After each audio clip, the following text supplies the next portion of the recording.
মেষে বিষয়ে চলছিল ঋতু অবস্থায়। তো ঋতু অবস্থায় কিছু কাজের কথা বলা হলে সে নিষিদ্ধ। সিয়াম, ফরজ সিয়াম হলে কাজ আদায় করবেন, সলাৎ পড়বেন না, আর কোরআন মাজিদ স্পর্শ করে পড়বেন না, তবে গ্লাভস সহকারে পড়তে পারবেন। হাতে মোজা পরলেন বা কাপড় নিলেন, এক কথায় গ্লাভস, যেমনটা বললো সংক্ষিপ্ত, যে হাতে গ্লাভস নিয়ে কোরআনটা নিয়ে আসলেন, সেটি কি গ্লাভস সহকারে পড়া যাবে। আর যেটা সবথেকে ভাইটাল বিষয়, এবং এটা ঘটছে এখন, অনেকেই যেগুলো বিশেষভাবে রাজমিস্ত্রি ভাইরা বাড়ি আসছেন, আর বাড়ি এসে দেখলেন যে স্ত্রী তো অবস্থায়, আসলেন তো 3 মাস পরে, আর বিবেক আছে এসে করে কন্ট্রোল করতে পারছেন না। এটা অহরহ ঘটছে। অহরহ ঘটছে কীভাবে বলছি, কারণ আমাদের কাছে ফতোয়া আসছে, এবং আমি একজনের কাফারা আদায় করে দিয়েছি অলরেডি। একজন ঘটিয়ে দিয়েছে, আমাকে টাকা দিয়েছে, আমি সে কাফারা আদায় করেছি। এই জন্য জানি প্রশ্নগুলো আসে, মাঝে মধ্যে ঘটছে, অনেকে এটা কাফারা আদায় করছেন না, কিন্তু এটা বড় ধরনের অপরাধ। যদি 2 রকম কথা রয়েছে, দিনারিন আর নিষ্প দিনারিন, ওটাকে ওলামাগণ ভাগ করেছেন। যদি ঋতুর প্রথম ভাগে হয় তাহলে 1 দিনার স্বর্ণ সাদকা করতে হবে। মানে ধরেন একটা মহিলার 4 দিন ঋতু হয়, তার 2 দিন 2 দিন ভাগ, 6 দিন হয় 3 দিন করে ভাগ, 7 দিন হয় 3.5 দিন 3.5 দিন করে ভাগ। এক কথায় জয় দিন তার পিরিয়ড চলে, সেই পিরিয়ডটাকে হাঁপাহাঁপি করবেন।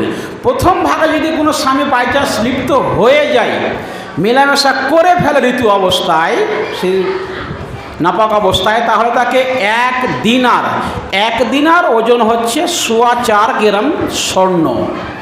11 গ্রামে আপনার 1 ভরি হয়। 11 গ্রাম কয়েকটা রতি হয়, 11 গ্রামে একটু বেশি। অতএব যদি 1 ভরি হয় তাহলে 4.25 গ্রাম আপনি হিসাব করেন, মানে মোটামুটি 1 ভরি 3 ভাগের 1 ভাগ, মানে মোটামুটি এখনকার যা সোনার দাম 30,000 টাকার ওপরে। আপনি দোকানে গিয়ে জিজ্ঞাসা করবেন 4.25 গ্রাম স্বর্ণের দাম কত, চাঁদি নয়, স্বর্ণের দাম 30 থেকে 35,000 টাকা পড়বে। আর যদি পরের অর্ধেকে মিলামেশা হয় তাহলে হাফ দিনার, মানে 2.12 গ্রাম। ওই 4.25 গ্রামের অর্ধেক, কথায় 4.25 গ্রামের অর্ধেক আপনাকে চাঁদি সোনা দিতে হবে, জরিমানা দিতে হবে। এই জরিমানাটা আপনি মসজিদ বাদ দিয়ে যে কোনো এতিমখানা, মাদ্রাসা, ফকির, মিসকিন, এদেরকে কী করবেন, সাদকা করে দেবেন। আর এই মেনসের বিষয়টা বলি, এখন বর্তমান অধিকাংশ মা বোনেরা এই রোগে ভুগছেন। সেটা হচ্ছে মেনসের রোগ, মানে মেনসের একটা লিমিট আছে। একটা মহিলা কতদিন ঋতু অবস্থায় থাকবে এর ন্যূনতম কোনো সময় নেই। কোনো মহিলা 1 দিনও থাকতে পারে, তবে ম্যাক্সিমামটা রাসূল হাদিসের মধ্যে বলেছেন, কোনো 2 রকম বর্ণনা, 6 আইয়াম আর 7 আইয়াম, 6 অথবা 7। আমি বেশিয়ে ধরলাম, একটা মহিলা ঋতু অবস্থায় থাকবে সর্বাধিক 7 দিন। এই বিষয়ে মনে রাখতে হবে, একটা মহিলার জীবনে প্রথম যখন সাবালিকা হয় একটা মেয়ে, প্রথম যখন আর মেন্স ঋতু চালু হয়, তখন যে কয়দিন থাকে ওটাই হবে ওর সারা জীবনের হিসাব। একটা আমার মেয়ে বড় হলো, 12-14 বছরের মেন্স চালু হলো, প্রথম মেন্স চালু হয়ে থাকলো 3 দিন, ওই 3 দিন থাকবে প্রতি মাসে, ওটাই তার হিসাব হয়ে যাবে। 5 দিন তো 5 দিন, 6 দিন তো 6 দিন, অবশ্য সেটা 7 দিনের বেশি হবে না। এখন আমাদের সময় ঘটছে কি, একটা মহিলা 5 দিন হয়, 5 দিন থাকলো, ভালো হয়ে গেল, 10 দিন পর আবার চালু হয়ে গেছে, এখন কি করবে? অথবা একটা মহিলা চালু হয়ে ভালোই হচ্ছে না, কি করবে? এর বিধান হচ্ছে ওই যে জয় দিন থাকেও, আর 5-6 ম্যাক্সিমাম 7 দিন বললাম, বা ভালো হয়ে ছিল, ভালো হয়ে আবার চালু হয়ে গেছে, এইটাকে বলা হয় ইস্তেহাদা, রক্তজনিত রোগ। এই অবস্থায় সলাৎ মাপ নাই, সিয়ামও মাপ নাই, কিচ্ছু মাপ নাই। তাকে পবিত্র অবস্থায় এরকম থেকে কাজ করতে হতো, কোরআন তেলাওয়াত, জিকির, আজকার, সলাৎ, সিয়াম সবই করবে। একটু আলাদা, সেটা হচ্ছে ইস্তেহাদা অবস্থায় 1 উজুতে কয়েক ওয়াক্তের সলাৎ আদায় করতে পারবে না। যেমনটা আমরা কই, যেমন আমি আজকে ধর মাগরিবের উজু করেছি, এখন ওই উজু দিয়ে এসে পড়বো, উজু এখন আমার ভঙ্গ হয়নি। বা আমি প্রতিদিনই ধরেন 1 উজুতে 2 ওয়াক্ত নামাজ পড়ি, আসর আর মাগরিব, বা কোনোদিন মাগরিব ইশা। তো ইস্তেহাজা মহিলা দেখা গেল জোহরে উজু করলে আসরে উজু হয়তো সেরকম ভাঙেনি, মানে পেশাব পায়খানা হয়নি, এরপর যেহেতু তার ব্লাড চলছে, এই কারণে রাসূল বলছেন সেই মহিলা, ইস্তেহাজনিত মহিলা নতুন করে উজু করে কি করবে, সালাত আদায় করবে। ওর জন্য 2টা পদ্ধতি বলা হয়েছে, সবচেয়ে উত্তম এবং সেরা, ওটা মহিলা করতে পারে না। সেটা হচ্ছে ইস্তেহাজা মহিলারা প্রথম এবং উন্নত মানের পদ্ধতি হচ্ছে 3 গোসলে নামাজ পড়বে। জোহর আসরকে মাঝামাঝি করে, জোহরকে দেরি করে আর আসরকে অগ্রিম, দুই সময়ের মাঝামাঝি গোসল করবে, জোহর পড়বে আসর পড়বে। তারপরে আবার মাগরিবকে দেরি করে এশাকে এগিয়ে নিয়ে এসে মাঝামাঝি করে গোসল করবে, নামাজ পড়বে 2 ওয়াক্তের। আর ফজরে একবার আলাদা করে গোসল করে নামাজ পড়বে। 3 গোসলে 5 ওয়াক্তের সালাত। এটা সবচেয়ে উত্তম হাই কোয়ালিটি পদ্ধতি। তাই ওইটা করা সম্ভব হয় না।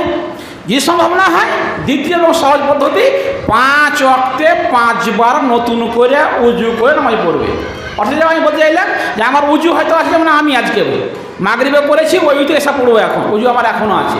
তো ইস্তেহাজা মহিলা চাইলেও করতে পারবে না, তাকে প্রত্যেক ওয়াক্তে নতুনভাবে উজু করে কী হতে হবে, নামাজ পড়তে হবে। এই হচ্ছে ইস্তেহাজা এবং হায়েজা মহিলা বিধান। আর কিছু আছে? হানাফিদের মধ্যে নামাজ পড়া যাবে? প্রশ্ন থাকে? প্রশ্ন? আর অন্য কারো যদি কোনো প্রশ্ন থাকে তাহলে করতে পারেন, আমরা 8:30 শেষ করে দেব। আর একটা ওই হানাফিদের মসজিদে নামাজ পড়া যাবে কিনা? হানাফিদের মসজিদে নামাজ পড়া যাবে? হানাফি ভাইদের নামাজ পড়া বিধান, প্রথমত ওদেরকে আপনি মুসলিম মানছেন না মানছেন এটা ডিবেট করে একটা ভাবতে হবে। সে একটা মুসলিম, একটা হাদিস অনুযায়ী মানসাল্লাহ সালাতানা ওয়া আকালা জাবিহাতানা, যারা আমাদের মতো নামাজ পড়ে, আমাদের কেবলাকে কেবলা মনে করে, আমাদের জবাই করা খাবার খায়, তারা হচ্ছে ফাহমা মুসলিম, তারা হচ্ছে মুসলিম। এখন হানাফি ভাইদের মসজিদে নামাজ পড়া যাবে কি যাবে না, এই বিষয়টা হচ্ছে যদি সেখানে গিয়ে আপনার কোনো সমস্যা না হয় তাহলে সেখানে আপনি বাজামাত নামাজ পড়বেন। 2, যদি সেখানে গিয়ে সমস্যা হয়, আপনার সমস্যা বলতে তারা হয়তো বাধা দিচ্ছে যে না তুমি আহলে হাদিস, তুমি যদি আমিন বলো, বুকে হাতে বাঁধো, তোমার নামাজ পড়তে হবে না, তাহলে আপনি সেখানে পড়তে যাবেন না। 3, আরেকটা কারণে আপনি যাবেন না, যদি মনে হয় যে সেখানে আপনি নামাজ পড়ে কী পাচ্ছেন না, তৃপ্তি। দেখা যায় অত বেশিরভাগ মসজিদে হাই স্পিডের নামাজ হয়, বেশিরভাগ। কিছু মসজিদে আছে, সব মসজিদে এমনটা তা নয়। আমরা অনেকখানে এমন মসজিদে নামাজ পড়েছি যেখানে শান্তি সহকারে কী করা হয়, নামাজ পড়া হয়। যদি দেখেন যে সেখানে কি হচ্ছে, নামাজ পড়ে কোনো ধরতে পারছি না সাথ, তাহলে অচ্চাইতে আপনি একাকি পড়েন, আপনি তো কিছু বুঝতে পারছেন না কী হচ্ছে। আর একটা কথা, যদি নামাজ দেরি করে হয় ওয়াক্ত থেকে, যেমন আসরের নামাজ, জোহরের নামাজ অনেকটা লেট করে, ফজর একেবারে ফচ্চা করে, তাহলে আপনি সেখানে নামাজ পড়বেন না। আপনি একাকি বাসাতেই কী করবেন, টাইম হলে নামাজ পড়ে নেবেন। মসজিদে যদি থাকে মাজার বা কবর থাকে, আর যদি কোনো মসজিদে দেখেন যে কবর বা মাজার করা আছে, সেখানে যেতে হবে, সেখানে একবার যাবেন না কোনোভাবে। আর কেউ কিছু বলবেন? আপনার যদি কেউ আপনার বাড়ি আসে, তাহলে মেহমান আগে খাওয়াবে না বাড়ির লোকজন আগে খাবে, এই প্রশ্ন করেছে। মেহমান রেখে বাড়ির লোকজন আগে খাবে না মেহমান রেখে খাওয়াবে? যাই হোক, প্রথমত ধরেন আমরা আলোচনা টেবিল রেখেছি, আমরা কেবল দুজনের মধ্যে কেউ মুক্তি নয়।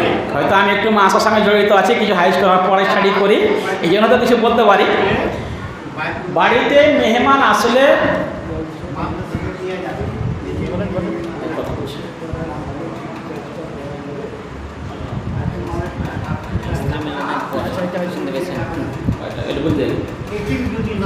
বাড়িতে মেহমান আসলে আগে কাকে খাওয়াবেন, কে খাবে আগে, কে খাবে পরে।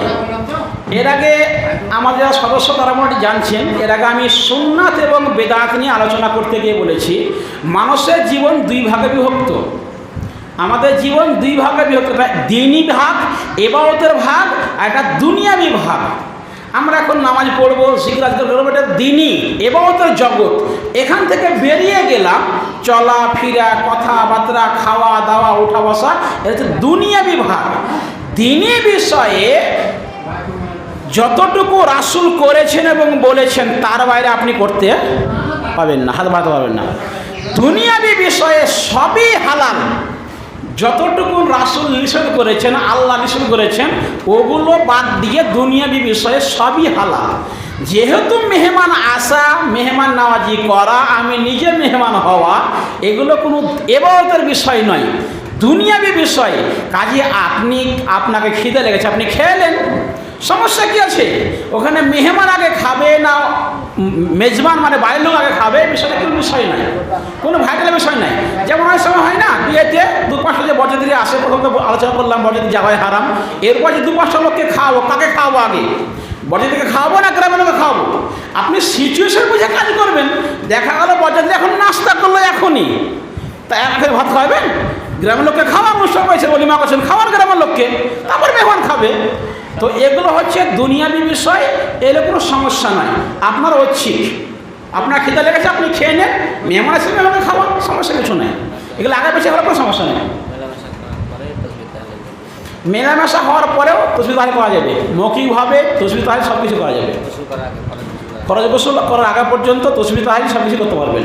সালাত পড়বেন না, মসজিদে সেরকমভাবে যাওয়া আসা করবেন না, বিশেষ প্রয়োজন ছড়া নির্বাচন ছড়া। আর চেষ্টা করবেন দেরি না করা।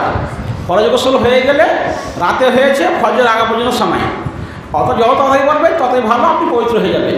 এরপরে ফরজ গোসল না করে মহিলারা হোক পুরুষ হোক রান্না করা যাবে না, খাওয়া যাবে না, তার কি মেহমান নামাজি করা যাবে না, তরকারি কাটা যাবে না, আর কিছু করা যাবে না, এরকম কিচ্ছু নাই। সব করতে পারবেন, সব করতে পারবেন। নামাজ পড়বেন না, স্পর্শ করে কর্মাই পড়বেন না, জিজ্ঞাসা সব করতে পারবেন। ফেতরার টাকাগুলো ইয়াতিমখানা ছাড়া এমনি মাদ্রাসায় দেওয়া যাবে কিনা? ফেতরার টাকা ইয়াতিমখানাতে দেওয়া যাবে না। কোথায় দিবে? ইয়াতিমখানা দেওয়া যাবে না। যদি দেওয়া যাবে কখন? যদি মনে হয় টাকা বাস্তবেই ইয়াতিমের পেছনেই খরচ হচ্ছে, তাহলে দেওয়া যাবে। আর যদি ইয়াতিমখানায় দিয়ে বিল্ডিংয়ে খরচ করে, তাহলে কি ইয়াতিমের পেছনে খরচ হলো?